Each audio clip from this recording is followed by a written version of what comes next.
Blood and water can not flow together at the same time.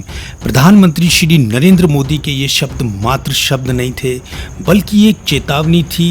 यह भारत की एक क्षमता का उद्घोष भी था। प्रधानमंत्री ने ये शब्द इंडस वाटर ट्रीटी पर वाटर मिनिस्ट्री के ऑफिशियल्स के साथ मीटिंग के दौरान कहे थे, और यह दिन था 26 सितंबर 2016। ये वो समय था जब इंडिया और पाकिस्तान के बीच टेंशन बहुत हाई लेवल का था, और इसका कारण था 18 सितंबर 2016 को जम्मू कश्मीर के उरी में जैश ए मोहम्मद के आतंकवादी हमले में देश के जाबाज 18 सोल्जरों का शहीद होना। देश में गुस्से का उबाल था। पाकिस्तान के हुक्मरान सुन ले, हमारे 18 जवानों का बलिदान बेकार नहीं जाएगा। बात के सामने न हिंदुस्तान झुका है, न हिंदुस्तान झुकेगा। और इस बीच भारत के प्रधानमंत्री ने सिंधु जल संधि की समीक्षा की ओर इशारा करते हुए अपने एक स्टेटमेंट से यह जतला दिया कि पाकिस्तान, हम आपके पानी को बंद कर सकते हैं। और ये प्रधानमंत्री का स्टेटमेंट था कि रक्त और जल एक साथ नहीं बह सकते। अब इस स्टेटमेंट के बाद पाकिस्तान में हड़कंप मच गया, और यहाँ तक कि पाकिस्तान की ओर से परमाणु युद्ध की धमकी दी जाने लगी। और ये लाजमी भी था, क्योंकि इंडिया के पास पाकिस्तान को बंजर बनाने के लिए एक ऐसा वाटर वेपन था जिसका कि पोटेंशियली इंडिया कभी भी इस्तेमाल कर सकता था। हालांकि ये थ्योरेटिकल ज़्यादा है, प्रैक्टिकल कम है, पर फिर भी एक बार भारत इसका प्रैक्टिकल कर चुका है, और उसी की दहशत है जिससे कि आज तक पाकिस्तान अपने अस्तित्व को लेकर आशंकित रहता है। यह बात उन दिनों की है जब भारत और पाकिस्तान दो स्वतंत्र डोमिनियन के रूप में अस्तित्व में आए थे। भारत पाकिस्तान के विभाजन के साथ ही पंजाब को पूर्वी पंजाब यानी कि जो भारत का पंजाब था, और पश्चिमी पंजाब यानी कि जो पाकिस्तान का पंजाब में था, में बांटा गया।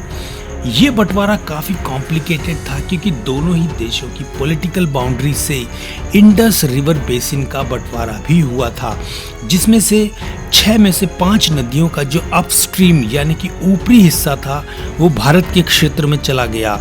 इसमें से 2 इम्पोर्टेंट हेडवर्क जो कि इरिगेशन के संबंधित में थे, एक था मधुपुरा में जो कि रावी नदी पर था, और दूसरा था फिरोजपुर में जो कि सतलज नदी पर था, जिन पर पूर्वी पाकिस्तान की 2 सिंचाई नहरें बहुत पूरी तरह से निर्भर थी। अब बंटवारे के बाद ईस्ट और वेस्ट पंजाब के चीफ इंजीनियर्स के बीच में एक स्टैंड स्टिल समझौता 20 दिसंबर 1947 को हुआ, जिसकी अवधि 31 मार्च 1948 तक थी, और इस अवधि तक एक ठोस फार्मूला वाटर डिस्ट्रीब्यूशन के लिए बनाया जाना था, और एक स्टेटस क्यो तब तक मेंटेन किया जाना था। किंतु 31 मार्च 1948 तक भी पाकिस्तान की ओर से कोई ठोस फार्मूले के लिए भारत के साथ बातचीत नहीं की गई।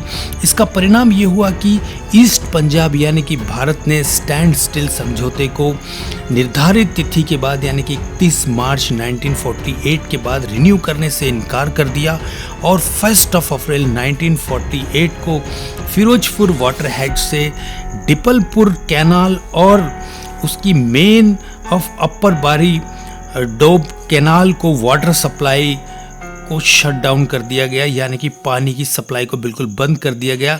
अब ये जानबूझ के किया गया था या अनजाने में किया गया था, इस बारे में आज तक किसी भी तरीके से स्पष्ट रूप से कह पाना बहुत ही मुश्किल है।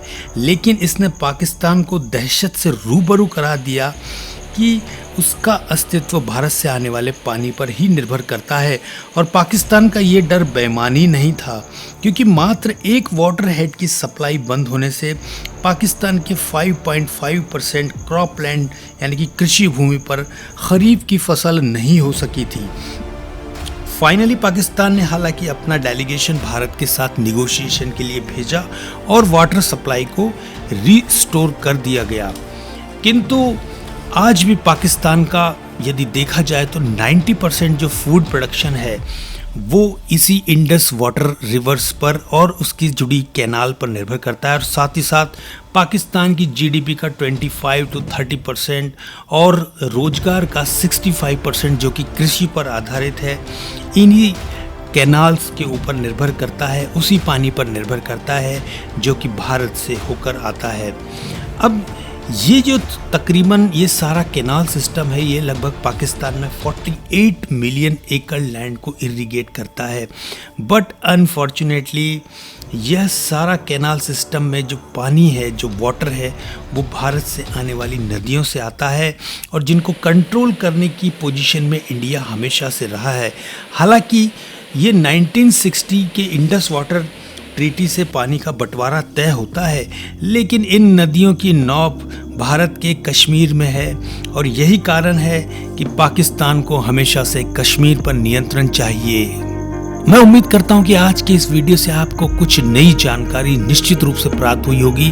तो ऐसी ही जानकारियों से जुड़े रहने के लिए कृपया इस चैनल को सब्सक्राइब करें, लाइक करें, कमेंट्स करें और अपने मित्रों के साथ शेयर ज़रूर करें। तो मिलते हैं किसी ऐसे ही अन्य वीडियो में किसी नई जानकारी के साथ। तब तक आपका सब